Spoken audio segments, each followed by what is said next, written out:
गौर से सुनिएगा कि मुजरा स्वीकार हो राजन।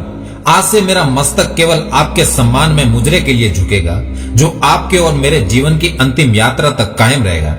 जैसे ही आपके मस्तक पर जैसान की गोलाकार केसरिया पाग सजी है, भभूत रक्त और कुमकुम का टीका आपके भाल पर चमका है, आज आप युवराज से मारावल चैतन्य राज हो गए हैं। आज जैसान के हर बंसी देगा, यदुवंश से जुड़े हर जीव का सर आपके सम्मान से मुजरे के लिए झुकेगा। जैसान के जो मस्तक कभी किसी के आगे नहीं झुके, वो मस्तक उत्तर भड़ किवाड़ भाटी के वीड़द को साकार करने वाले यदुवंश के सिरमौरों के सम्मान में सदैव झुके हैं और झुकेंगे। वीर वर आलाजी जैसे सपूतों के रक्त से सिंचित जैसान के सम्मान में भी ये सर सदैव झुके हैं और झुकेंगे। यदुवंश के गौरव को गर्व देने के लिए जो शीश संपन्न की परंपरा मेजर शैतान सिंह बाणासर, सईद पूनम सिंह हाबूर और घुमद राम डेलासर तक कायम रही है, वो आगे भी रहेगी। यह मुजरा कोई मामूली मुजरा नहीं है राजन, ये उन तमाम उम्मीदों और आशाओं का सागर है जो हमने आपसे लगाई है। आपसे पहले जो भी इस मुजरे का हकदार रहा, वो जैसान की यदुवंश की हर उम्मीद और आशा पर 100% खरा उतरा है। चाहे वो बालक भोजदेव हो, जिसने निर्भय होकर गोरी की सेना का काल बनना स्वीकार किया और मृत्यु को गले लगाया। ये मृत्यु सैया पर लेटे वयोहर्द रावल चाचक देव हो, जिन्होंने महल के शाही पलंग पर पड़े पड़े मरने से बेहतर रणभूमि में मरना माना। चाहे उसके लिए यदुवंशी लड़नाओं को अग्नि स्नान करना पड़ा या समय के अभाव में स्वयं शीश कटार को अर्पित कर धारा स्नान करना पड़ा। चाहे उसके लिए जीवन भर रूटी रानी का व्रत लेना पड़ा या सती होकर मां स्वरूप कहलाना पड़ा। मुजरे में झुके सिरों को सम्मान देने के लिए मेरे सिरमौरों ने निज सत्ता तक हिंदुस्तान की एकता और अखंडता के लिए हिंद के चरणों समर्पित कर दी। जिस गिरधर के सम्मान के लिए सांकड़ा के सपूत सांवल ने शत्रु का शीश चढ़ाया, उन्हीं भाटियों की गौरव गाथा सुनाता। लाहौर का भाटी दरवाजा पाकिस्तान में आज भी सीना ताने खड़ा है। आज उन्हीं भाटियों के सिरमौर के सम्मान में झुके हर मुजरेदार के मन में यही सवाल है कि क्या हमारा मारावल यदुवंश की परंपराओं को अक्षुण्ण रख पाएगा?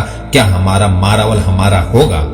यदुवंश के ध्वजवाहक चाहे वो राव कहलाए, रावल कहलाए, मारावल कहलाए या गुमनाम रहे, लेकिन वो सदैव अपनी प्रजा के पालक रहे हैं। प्रजा उनके हृदय में, वे प्रजा के हृदय में रहे हैं। पिता पुत्र का पवित्र बंधन जो सदियों से प्रजा और राजा में रहा, वो यदुवंशियों ने भी अंतिम श्वास तक कायम रखा। उन्होंने कंकड़ पत्थर और गारे से बने महलों पर राज नहीं किया, जनता के दिलों पर राज किया, जो 1947 से पहले भी कायम था और आज भी कायम है और आगे भी कायम रहेगा। यही उम्मीद हर जैसाणवासी और हर यदुवंशी की है।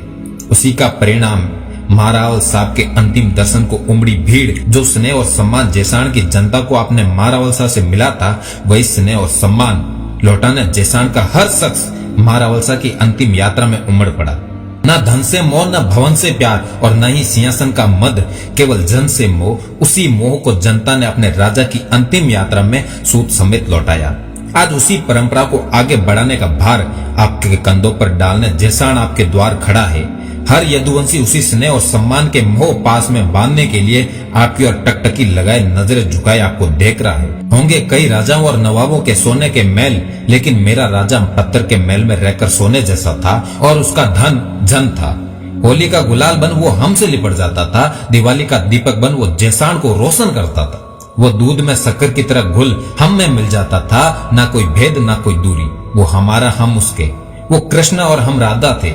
आज उसी ब्रजराज को जैसान अपनी चैतन्य राज की आंखों में देखने आया है, जो कई भाषाओं का ज्ञाता था लेकिन बोलता सदा मायड़ भाषा था, जिसके मैल देश और दुनिया में थे लेकिन रहता सदा जैसान में था वो तख्तो ताज का मालिक, लेकिन मेरे घर के बिछाने पर वो बैठता था। देश और दुनिया की रंग बिरंगी पगड़ियों को छोड़ वो जैसान की पाग पहनता था। जैसान में जन्मा और जैसान की मिट्टी में मिलना उसका सौभाग्य था। चाहे जैसान की सीमाएं बड़ी नहीं रही, लेकिन जैसान के राजाओं के दिल सदैव बड़े रहे। क्या ब्राह्मण, क्या राजपूत, क्या मुस्लिम, क्या मेघवाल, क्या व्यापारी, क्या किसान, क्या अमीर, क्या गरीब, क्या छोटा, क्या बड़ा, हर जैसाणवासी उनका अपना था और वे उनके।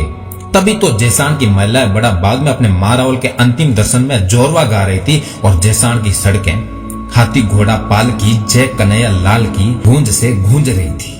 राजाओं के राज गए, सालों हो गए, लेकिन जो दिलों पर राज करते वो सदैव राजा रहते हैं। तभी तो जैसान छोड़ गए। पालीवालों की महिलाएं आज भी जैसान के दर्शन के गीत गाती है। रावण मने एकर जेसाण बताओ, ए मारा रावण मने एकर जेसाण बताओ। आपकी उम्र कम और हमारी आशाएं अधिक है, आपका अनुभव कम और हमारी उम्मीदें बड़ी है। लेकिन जिस वक्त ब्रजराज सिंह जी युवराज से महारावल बने थे, वे आपसे हर स्तर में कम ही थे। लेकिन कहते हैं ना कि धरती कभी बीज नहीं गंवाती और रक्त कभी अपनी तासीर नहीं बदलता। काशी, मथुरा, प्रयागगढ़, गजनी और भटनेर, दिगम, दिरावर, लुद्रो वो नवो जैसलमेर। यादव काशी से चले तो और ये ऐसा के विभिन्न प्रदेशों में अपनी विजय पताकाएं फहराई। पानी बदला, हवा बदली, गगन बदला, धरा बदली, लेकिन नहीं बदले तो हम।